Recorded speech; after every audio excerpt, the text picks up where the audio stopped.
Pass உங்களுக்கு divorce ஆன பொண்ணு தான் கட்டணும் பாஸ். என்னது? டைவர்ஸ் ஆன பொண்ணு.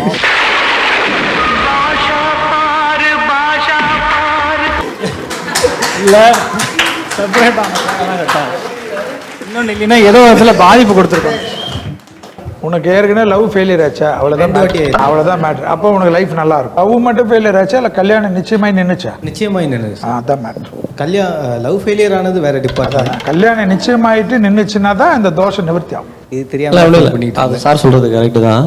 2013 வரைக்கும் எந்த நல்லதுக்குமே இடம் கிடையாது. பட்டதெல்லாம் அவமானம், கஷ்டங்கள், வேதனை, தவிப்பு. 2014 அப்புறம் கரியர் கொஞ்சம் ஸ்டார்ட் ஆகி இம்ப்ரூவ்மெண்ட் ஆயிருக்கும். இப்போ புதன் தசை நடந்துகிட்டு இருக்கு ஜாதகத்துல. 2024 கல்யாணம் நடந்தே தீரணுங்கிறது அமைப்பு. புதன் எப்பவுமே சமாதானம் பண்ணுவார். மீனாட்சி சுந்தரேஸ்வரர் கல்யாணத்தை ஒரு தடவை போய் பார்த்துட்டு வாங்க. சூரியன் உச்சம் ஜாதகத்துல கொஞ்சம் அவமானங்கள் மிச்சமாகும். செஞ்ச வேலைக்கான ரெகக்னிஷன் கிடைக்காது, பாராட்டும் புகழும் இருக்காது. ஆனா 2024 அப்புறம் உறுதியா புத்திரபாக்கியம் 2 உண்டு. கல்யாணத்தில் ஒரே ஒரு விஷயம்தான், பெரியவங்க எழுத்து பார்த்துக்கணும் கல்யாணம் ஆகிற வரைக்கும். அந்த மேட்ரு வந்து கரெக்டாக எல்லாம் சொல்கிறதுக்கு யோசிப்பாங்க. அது கல்யாணத்தில் வந்து தாரவாத்து கொடுக்குற வரைக்கும் அந்த பெரியவங்களோட எழுத்து கவனமாக பார்த்துக்கணும். இவங்க 1000 பரிகாரம் சொன்னாலும் எனக்கு தெரியாது. பசுமாடுக்கு சனிக்கிழமை உணவு கொடுப்பது தான் விஷயம். கல்யாணம் ஆகணும்னா நிச்சயம் ஆகிட்ட பொண்ணு கூட ரொம்ப நேரம் நீ ஃபோனில் பேசாத, கல்யாணம் ஆகாது. இல்லை, இதுதான் மேட்ரு. ஏன்னா நீ வந்து ஓவர் பர்ஃபெக்ஷனில் கொண்டு போவேன். புரியுதா கண்ணு? இந்த பர்ஃபெக்ஷன் வந்து எல்லாத்துலேயும் வந்து உன்ன மாதிரியே இருக்கணும்னு வேற பார்ப்பேன். இதெல்லாம் உன் ஜாதகத்தில் இருக்கக்கூடிய விஷயம். சின்ன மைன்யூட் விஷயத்தை கூட ஒத்துக்க மாட்டேன், நீ ஆர்கியூ பண்ணுறேன். அதனால் கொஞ்சம் அந்த ஏரியா மட்டும் பார்த்துக்கோ. இவங்க 1000 பரிகாரம் சொன்னாலும் உனக்கு புதன் தசை நடக்கிறதுனால குருவாயூருக்கு போயிட்டு வந்தால் தான் அதோடைய விஷயம் கரெக்டாகும். வலது கையில் மோதவரில் கீழே வெர்டிகலாக ஒரு ரேகை ஒன்று இருக்காங்கிறத பார்த்து 100% இருக்கும். எனக்கு நீங்கள் காட்ட வேண்டிய அவசியம் இல்லை சார்.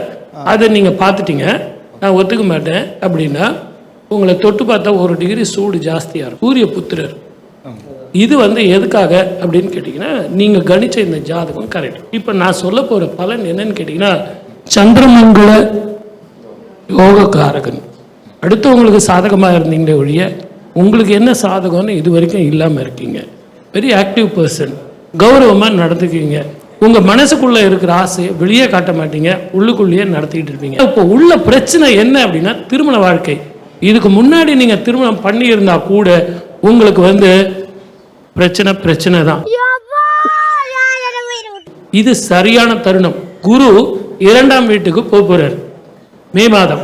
அப்போ உங்களுக்கு சுப முகூர்த்தத்தை ஏற்படுத்தி தருவார்.